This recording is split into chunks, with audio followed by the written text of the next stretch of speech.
আগে আমরা ছবি পাঠাইতাম মেল অথবা হোয়াটসঅ্যাপে, কারণ মেসেঞ্জারে ছবি পাঠাইলে ছবির কোয়ালিটি নষ্ট হয়ে যায়।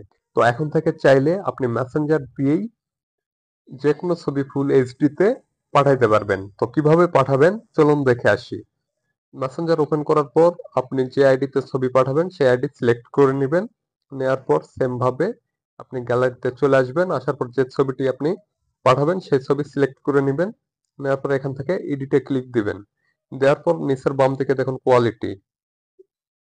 কোয়ালিটি কিন্তু আমার সাদা হয়ে রয়েছে। আমি টিক দিলে কিন্তু ব্ল্যাক হয়ে গেছে, হ্যাঁ? যদি এরকম ব্ল্যাক থাকে আপনি কোয়ালিটির উপরে ক্লিক করলে সাদা বৃত্ত চলে আসবে। এবার আপনি ছবিটি সেন্ড করবেন। যদি এভাবে ছবি সেন্ড করেন তাহলে আপনি যেরকম ছবি পাঠাবেন ঠিক সেরকম ছবি সেখানে চলে যাবে, ওকে? তো ভিডিওটি ভালো লাগলে লাইক দিবেন। চ্যানেলে নতুন হয়ে থাকলে চ্যানেলটি সাবস্ক্রাইব করবেন।